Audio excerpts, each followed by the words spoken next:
ইজারা জমির ব্যবহার থেকে আয়ের স্মার্ট ও নিরাপদ উপায়। ইজারা হলো এমন একটি আইনি ব্যবস্থা যেখানে কোনো জমি বা সম্পত্তির মালিক নির্দিষ্ট সময়ের জন্য অন্য কাউকে সেই সম্পত্তি ব্যবহার করার অধিকার দেন। এর বিনিময়ে ভাড়া বা অর্থ গ্রহণ করেন। এটি আমাদের দেশে খুবই প্রচলিত, বিশেষ করে কৃষি জমি, বাসাবাড়ি বা ব্যবসায়িক স্থানের ক্ষেত্রে। ইজারা কি আসলে? ইজারা মানে হলো জমির মালিক তার জমি অন্য একজন ব্যক্তি এর কাছে কিছু শর্তে নির্দিষ্ট সময়ের জন্য ব্যবহার করতে দেন। মালিকানা বদলায় না, শুধু ব্যবহারের অধিকার দেওয়া হয়। ইজারার প্রধান উপাদান: ১. দুই পক্ষ। মালিক, ভাড়াটিয়া। নির্দিষ্ট সময়। ইজারা সবসময় নির্দিষ্ট সময়ের জন্য হয়, যেমন 1 বছর, 5 বছর ইত্যাদি। ভাড়া বা বিনিময়। ইজারাদার মালিককে নিয়মিত ভাড়া বা নির্দিষ্ট অর্থ প্রদান করে। চুক্তি।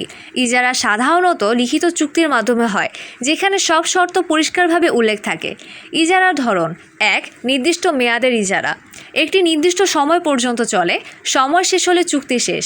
২. মাসিক বা পর্যায়ক্রমিক ইজারা। মাসে মাসে নবায়ন হয়, যে কোনো সময় নোটিশ দিয়ে শেষ করা যায়। ৩. স্থায়ী ইজারা। দীর্ঘমেয়াদী বা স্থায়ীভাবে দেওয়া হয়, কমন না কিন্তু কিছু ক্ষেত্রে হয়। আইন অনুযায়ী গুরুত্বপূর্ণ বিষয়: 1 বছরের বেশি সময় ইজারা হলে সাধারণত লিখিত ও রেজিস্ট্রিকৃত দলিল প্রয়োজন। ইজারাদার জমি ব্যবহার করতে পারবে, কিন্তু মালিকানা দাবি করতে পারবে না। চুক্তির শর্ত ভাঙলে মালিক ইজারা বাতিল করতে পারেন। ইজারার সময় শেষে জমির মালিককে ফিরিয়ে দিতে হয়। ইজারার সুবিধা: মালিক জমি ব্যবহার না করেও আয় করতে পারেন। ইজারাদার কম খরচে জমি বা জায়গা ব্যবহার করতে পারে। কৃষি বা ব্যবসার ক্ষেত্রে উৎপাদন বাড়ে। উভয় পক্ষের মধ্যে পরিষ্কার চুক্তি থাকলে ঝামেলা কম হয়। কিছু সতর্কতা: চুক্তি অবশ্যই লিখিত হওয়া উচিত। শর্তগুলো ভালোভাবে বুঝে সই করতে হবে। ভাড়া ও সময়সীমা স্পষ্ট থাকতে হবে।